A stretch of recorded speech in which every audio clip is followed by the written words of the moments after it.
to school na naman! Hi guys! Welcome back to our channel! For today's video, samahan nyo kami sa first day of school ni Isabel as grade 1 student. Opo, may grade 1 student na po kami. And time check, 4:30 AM. Since maaga ang call time ni Isabel sa school niya, 6:45 AM, dapat andun na kami.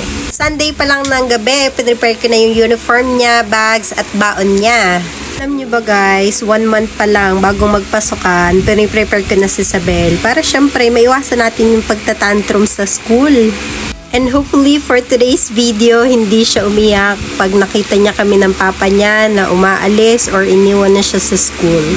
Alam niyo ba guys, palagi kong nire-remind si Isabel na wag siyang sasama kapag hindi ako or si ate or si papa niya yung magsusundo sa kanya. Ewan ko kung ako lang ba yun or ganun din kayo sa mga anak niyo. Siyempre guys, nakakatakot na ang panahon ngayon, 'di ba? So palagi kong sinasabi sa kanya kapag may nag-o-offer sa kanya ng candy or pagkain, wag na wag niyang kukuhanin kasi ang kasunod na nun, isasama na siya or isasakay na siya sa van.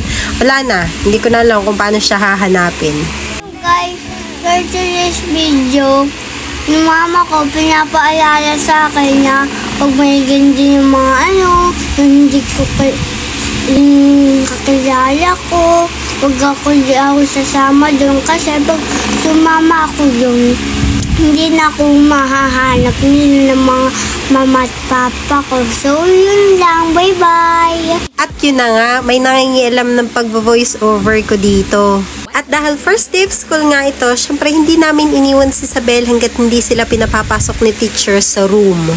Bilang mga magulang kami, grade 1 pa lang ang estudyante namin, kaya bawal kaming tamarin. Kaya sa lahat ng magulang na gumigising ng maaga, nag-aayos ng baon, hinahatid at sinusundo ang mga anak nila, habang iniisip pa rin natin ang trabaho at ibang responsibilidad, saludo ako sa inyo. Hindi man perfect ang bawat araw, pero ang bawat effort, pagmamahal at sakripisyo natin bilang mga magulang ay may saysay. Kaya kahit pagod na, laban pa rin dahil ginagawa natin ito para sa kinabukasan ng mga anak natin. Sama-sama tayo dito para sa pamilya, para sa pangarap. Guys, tapusin ko na tong vlog na to. Salamat sa pagsama for today's video at bilang magulang, alam kong hindi madali, pero palagi nating tandaan, bawat hakbang ay may saysay. Ingat palagi mo.